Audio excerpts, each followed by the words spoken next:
Together they embarked on an enduring and loving journey. Philip always respectfully a step behind his queen.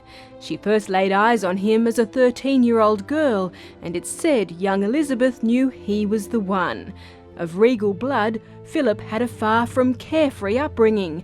He was born on the Greek island of Corfu into a royal family imported from Denmark.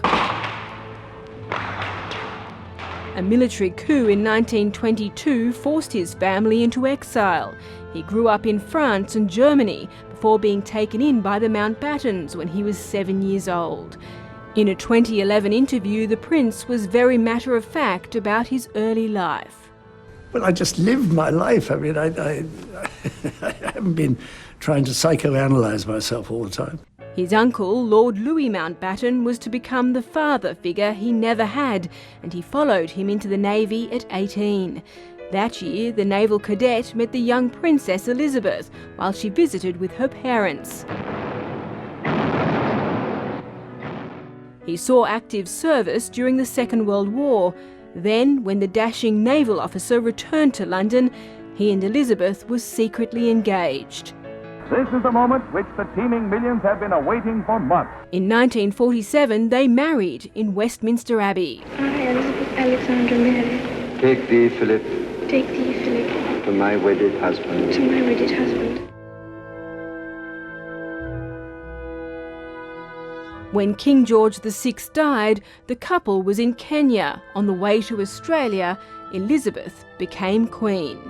I, Philip, will become your liege man of life and limb, and of earthly worship. In faith and truth I will bear unto you, to live and die, against all manner of folk, so help me God. With the Queen's coronation, Philip's life changed forever. His naval career was over. He was now His Royal Highness the Duke of Edinburgh and the Queen's consort. He was no longer his wife's equal, but her subject, and he had to find a role for himself. The trouble is that no two marriages are quite alike. However, I think that the main lesson that we've learned is that tolerance is the one essential ingredient of any happy marriage.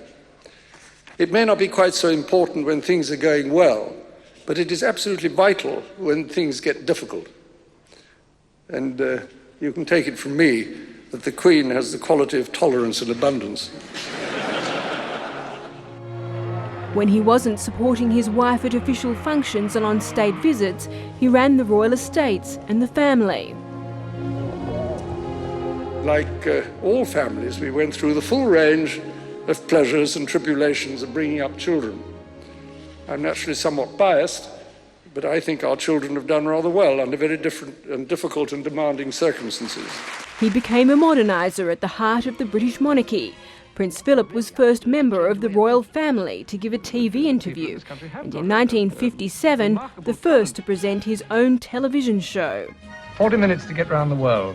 He was a champion of the early environmental movement, but, in his words, not a bunny hugger.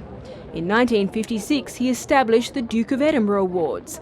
He's been a patron of nearly 800 organisations.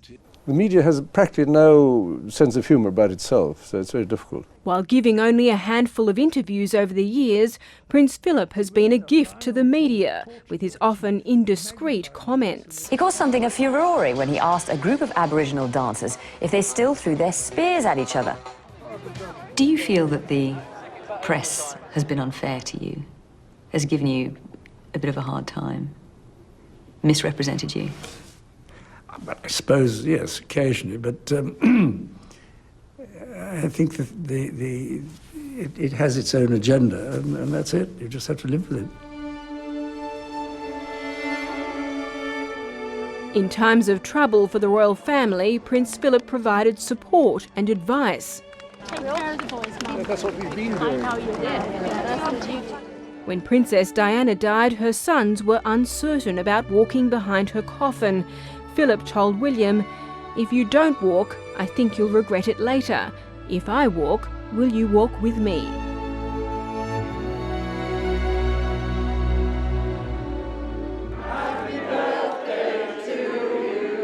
On his 90th birthday in 2011, the Duke said he would slow down, but it wasn't to be.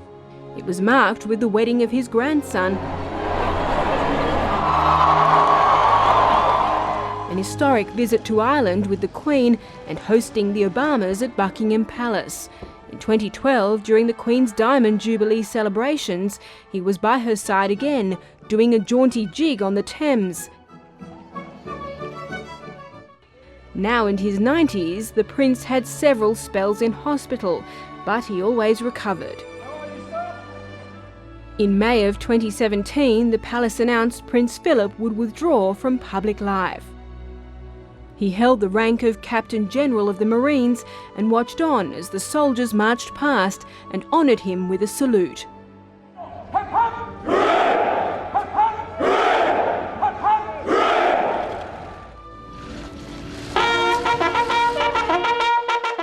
One of Philip's final public engagements was to hand over his role as Colonel-in-Chief of an infantry regiment to the Duchess of Cornwall. Fiercely independent, he was still driving at 97 until he pulled out on a busy road outside the Queen's country estate Sandringham and was hit by a car that had right of way. The Prince's Land Rover overturned and he had to be pulled from the wreckage, declaring he was fine and asking if everyone was all right. He blamed sun glare for his mistake, but surrendered his licence a few weeks later, after being photographed driving without a seatbelt.